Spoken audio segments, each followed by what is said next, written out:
In a world where kids can't be kids, we find our brave engineers on the forefront of innovation, creating a light-up face mask.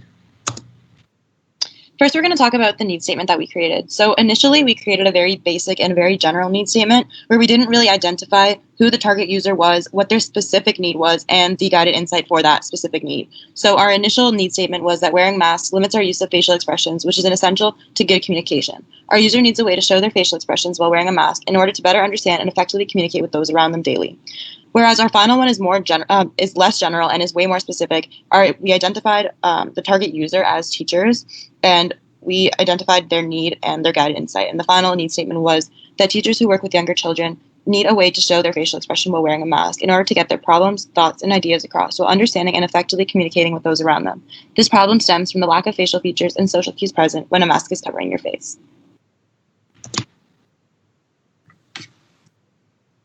Through doing our assignment, we were able to draw some insights surrounding, firstly, our studio lessons and the design process.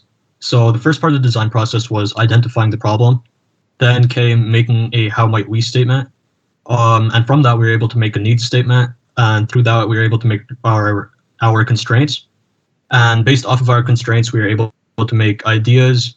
And through researching ideas and basing them off of our constraints again, we came up with our final design. The next thing that we did was come up with insights surrounding feedback, which was taking feedback and fixing the issue quick so we wouldn't have to backtrack. And lastly, insights surrounding future projects. We figured that we might spend more time on interviewing, as that provides us with a bigger base to build our needs statement and therefore the rest of our assignment around.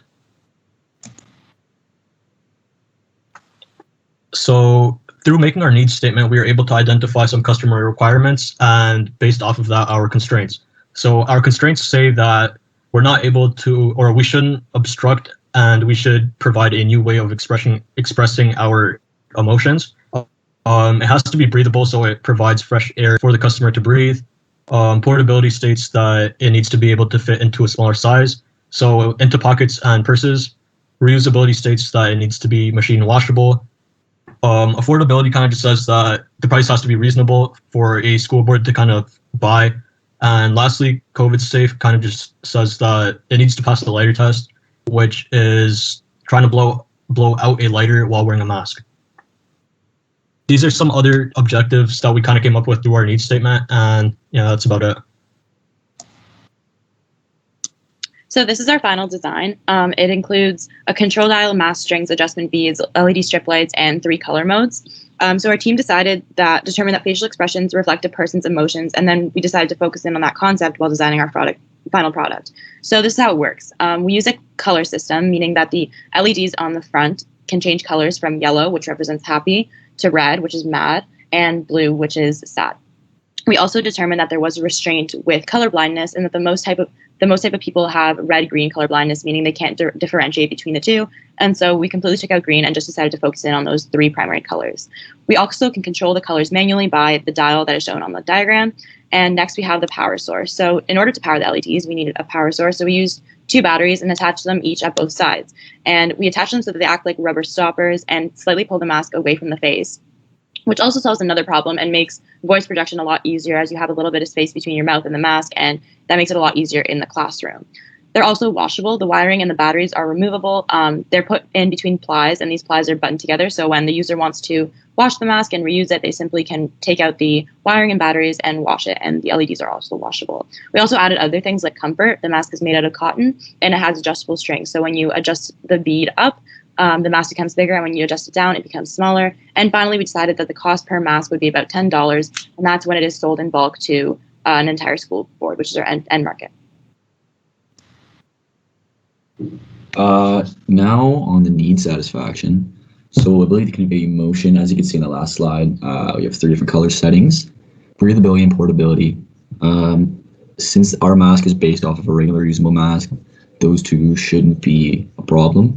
Reusability is the same, especially since all the electronics are removable, so the mask is machine washable. Affordability, like you just saw, it'll be about $10 per mask. And COVID safe, like I said earlier, it'll be based off of a regular reusable mask, so it'll be made to all the same standards. Here's some more exhibits for our mask. So it just goes over the intricacies of the mask. On the right here, you see the circuit diagram. It's just how the batteries are connected to the LEDs, how they get power, how they turn on. And then on the left here, it shows the back of the mask. So it shows like what it physically looks like hooked up. So those gray blobs are placeholders for the plastic rubber stoppers that hold the mask away from the face to allow projection of the voice. The red lines are the circuitry, so it just looks supposed to show how the wires go on the mask, how it looks when it's all made. The top left here is the control dial. It's rough to allow grip, and then that's how it's wired to the rest of it. Here's the battery pack. It's a little like watch battery size almost, like it's nickel, no bigger than nickel. And then on the right bottom right here is a little storyboard to show what it's going to look like in the workplace. Finally, we have our next steps. So the first one would be finalizing specifics.